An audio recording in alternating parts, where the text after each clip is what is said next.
This video covers the following topics. Quizzes and summaries will be featured in upcoming short videos.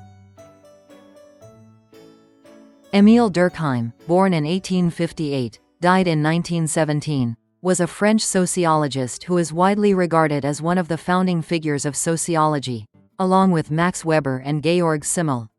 He was the first person to hold a university position specifically dedicated to sociology. Durkheim viewed society as an entity that exists independently of individuals and argued that social facts should be studied objectively. He was committed to establishing sociology as a scientific discipline. First, we will explain the premise of this video series. In this series, we will mainly focus on the following major works by Emile Durkheim. First, here is the overall structure of Durkheim's The Division of Labor in Society. This video focuses specifically on non-contractual elements in contracts. The remaining topics will be discussed in the next video. If you find this video helpful, please consider subscribing to the channel. It will motivate me to create the next one. In this session, we'll mainly cover the 11th topic. I will explain what non-contractual elements in a contract are. Non-contractual elements in a contract refer to the idea that contracts are made possible by the prior existence of social norms and trust. Why did Durkheim make such a claim? To answer this, it is helpful to examine his critique of the sociologist Spencer. I will explain the criticism directed at Spencer. Herbert Spencer was a British sociologist who lived slightly earlier than Durkheim and shortly after Comte. Influenced by Adam Smith's laissez-faire liberalism and Darwin's theory of biological evolution, he developed the theory of society as an organism. In simple terms, this theory proposes that just as living organisms evolve through natural selection, societies also evolve over time.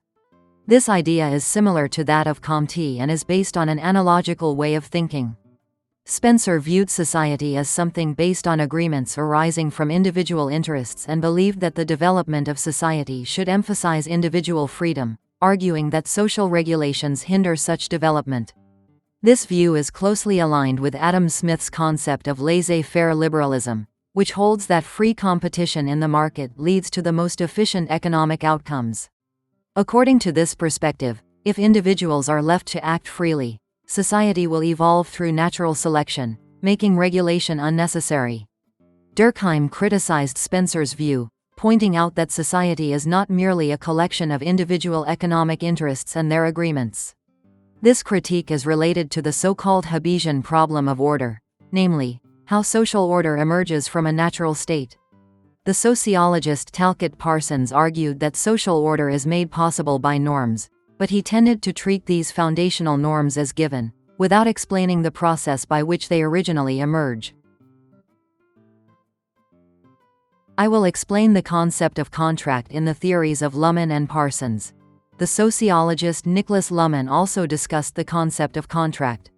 According to conventional thinking, a valid contract is assumed to be based on actions stemming from the will of individual subjects. However, Luhmann argued that what precedes this is a set of preconditions, such as what is considered valid, and what counts as agreement in the first place. Luhmann argued that behind any agreement lies a prior agreement about the rules of agreement, which itself relies on another layer of agreement about those rules, leading to an infinite regress.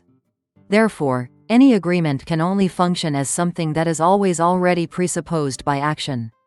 If society did not exist and individuals were completely isolated from one another, contracts would not emerge in the first place, and deceiving the other party would become the most rational strategy. This would lead to a war of all against all, a state of anarchy.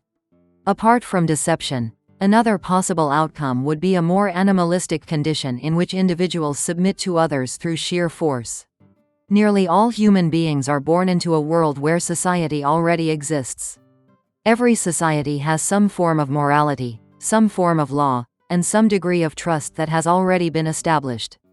In response to the question of how original social order, that is, norms and morality, first came into being, Parsons maintained that it must simply be taken as given. In Luhmann's framework, the system exists first, followed by its elements. In other words, the chicken comes before the egg. Because individuals do not know what others are thinking and each is a kind of black box, they engage in communication, through which certain rules emerge. This is the basic idea behind Luhmann's approach. Because of the double contingency, social interaction is initiated, and the social system is generated.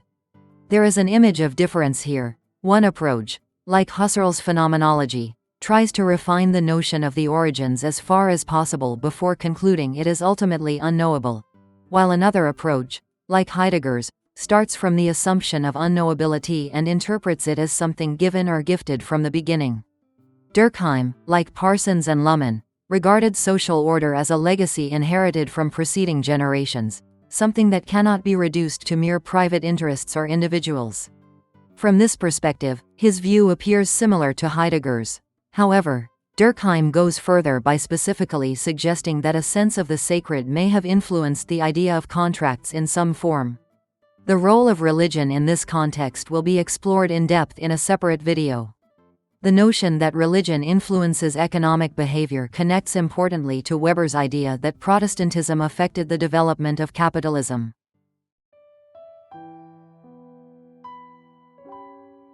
Please subscribe to the channel and give us a thumbs up.